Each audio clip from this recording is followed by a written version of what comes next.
वाल्मीकि समाज का उप मुख्यमंत्री। वाल्मीकि समाज की निराशाजनक भागीदारी से समाज असंतुष्ट। आपको बता दें कि रविशंकर हवेलकर ने साक्षात्कार में वाल्मीकि समाज की अपेक्षा का दर्द बयां किया। भारतीय जनता पार्टी उत्तर प्रदेश सरकार में प्रधानमंत्री आदर्श ग्राम योजना राज्य सलाहकार समिति उत्तर प्रदेश शासन के सदस्य रहे। श्री रविशंकर हवेलकर ने पत्रकारों को दिए गए बयान में कहा कि ऐसा नहीं है कि भारतीय जनता पार्टी ने अनुसूचित जाति वर्ग के लिए कार्य नहीं किया, बहुत सारे कार्य किए हैं, मगर वाल्मीकि स्वच्छकार समाज की भागीदारी एवं उनके अधिकार तथा उनकी समस्याओं के समाधान के प्रयास तेजी से होने चाहिए थे।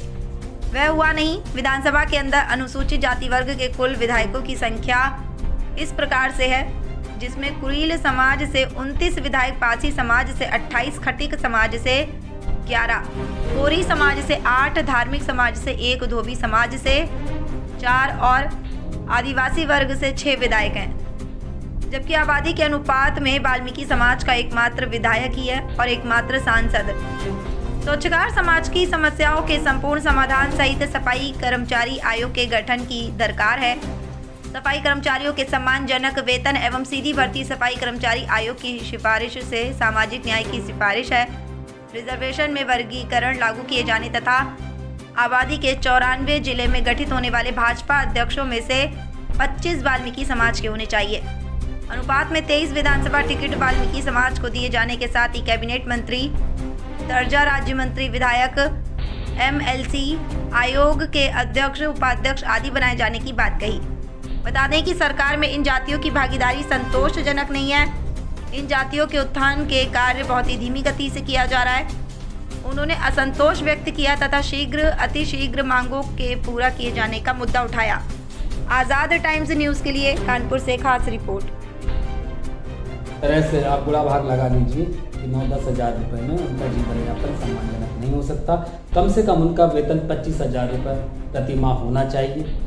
हमारी सरकार से मांग चल रही है सफाई कर्मचारियों की कॉलोनियों का पूरे प्रदेश में उनको मालिकाना हक दे दिया जाए, स्वामित्व दे दिया जाए। हमने इसके लिए मुख्यमंत्री जी से कहा, मुख्यमंत्री जी ने उसमें घोषणा भी की, परंतु अभी तक कोई ऑर्डर नहीं है। 3 साल बीत गए, 2 साल बीत गए, सफाई कर्मचारी आयोग का गठन नहीं हुआ। 3 साल केंद्र में बीत गए तो सफाई कर्मचारी आयोग का गठन नहीं हुआ था।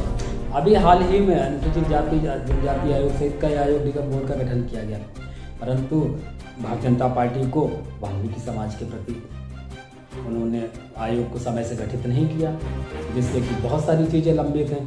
माननीय मुख्यमंत्री जी ने अभी घोषणा की है कि हम इनका आउटसोर्सिंग का सफाई कर्मियों का वेतन 18 से 20 हज़ार करेंगे। हम उनका स्वागत करते हैं। माननीय मुख्यमंत्री जी कि उनका एक बोर्ड बनाया जाएगा जो तय करेगा कि उनके वेतन की स्थिति क्या हो। अभी 2 वर्ष पूर्व ही वाल्मीकि जयंती में कानपुर में माननीय मुख्यमंत्री ने घोषणा की थी कि हम सफाई कर्मचारियों के कल्याण बोर्ड का गठन कर रहे हैं। उस बोर्ड के गठन को भी 2 साल हो गए, लेकिन मेरा ये आग्रह था कि सफाई कर्मचारियों से जुड़ा हुआ मामला था तो सफाई कर्मचारियों को उसमें अध्यक्ष, उपाध्यक्ष, सदस्य प्रतिनिधित्व देना चाहिए, जो अभी तक नहीं हो पाया। सफाई कर्मचारी आयोग की सिफारिशों को भी अभी तक लागू नहीं किया गया। हम बार बार मांग कर रहे हैं। सामाजिक न्याय की रिपोर्ट की भी हम मांग कर रहे हैं, जिसको अभी तक सरकार ने गंभीरता से नहीं लिया। और पूरे प्रदेश में एक ही मांग उठ रही कि वाल्मीकि समाज के साथ इस तरह का सौतेला और उपेक्षापूर्ण व्यवहार क्यों। हम मुख्य धारा में, हमारा कोई प्रदेश में कोई बड़ी लीडरशिप नहीं। उत्तर प्रदेश में 94 जिले हैं भाजपा की दृष्टि से।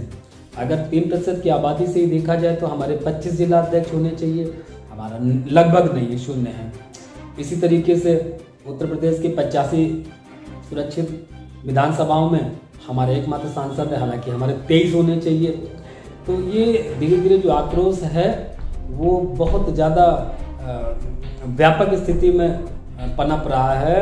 अभी देखिए जो कानपुर महानगर में, अमरोहा में, बिजनौर में, कई नगर पालिकाओं में सफाई कर्मचारियों ने सरकार के खिलाफ में, अधिकारियों के खिलाफ में धरना प्रदर्शन किया।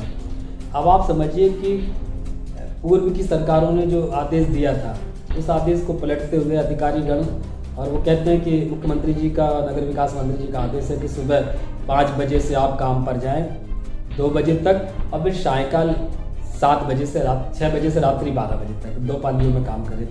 तो भाई वाल्मीकि समाज के लोग भी इंसान हैं, इनका भी परिवार घर है, इन्हें भी नाते रिश्तेदारी में जाना होता है, ये भी बीमार होते हैं। ये इंसान नहीं है क्या? तो बड़े बड़े मेडल लेने के लिए हम स्वच्छ भारत की बात कर रहे हैं, लेकिन भारत को स्वच्छ रखने वालों की बात कौन करेगा? हम ही तो करेंगे ना। हम उस जाति वर्ग से जाके पैर फटे बीवाई वही तो जाने पीर पर आई।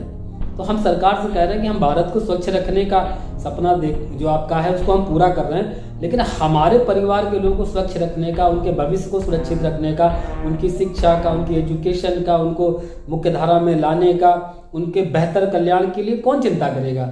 हम सरकार में बैठे हैं, हम अगर नहीं कहेंगे तो कौन कहेगा? इसलिए हम बार बार ये मांग कर रहे हैं कि सफाई कर्मचारियों के समस्याओं को गंभीरतापूर्वक लेकर के उनको समाधान कराए जाने की ज़रूरत है।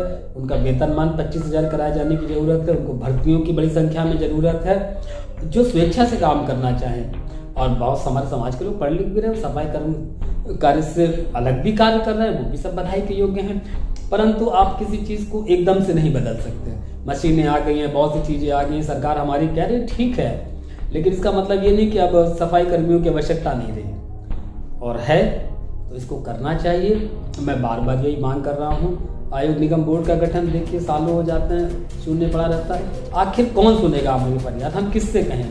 हम अपने परिवार के अंदर ही तो कह रहे हैं। जब परिवार ने इसको गंभीरता से नहीं लिया तो हम सोशल मीडिया के माध्यम से, समाचार पत्रों के माध्यम से अपनी भावनाओं को प्रकट कर रहे हैं और आगे भी हम अपनी चीज़ों को सरकार में उचित फोरम में उठाने का काम करते रहेंगे। आखिर हम समाज के बीच से आए हैं ना। हम जब समाज का वोट पार्टी को दिलाएंगे तभी पार्टी हमें सम्मान देगी, और जब पार्टी हमें लीडर बनाकर भेजेगी ही नहीं हमारे लोगों के बीच में, हमें सम्मानित अवसर दे करके भेजेगी नहीं, तो कहाँ कोई हमें पूछने लगा। हमारे लोग बहुत सीधे साधे भोले भाले लोग हैं भैया। उन्हें जब दिखता है तभी वो कुछ करते हैं। जब पार्टी हमें कहीं दिखाएगी, हमें ब्रांड बना करके भेजेगी, तो मार्केट में ब्रांड जाएगा, दिखेगा तो बिकेगा, तो पार्टी की तरफ हमारा वोट कन्वर्ट होगा और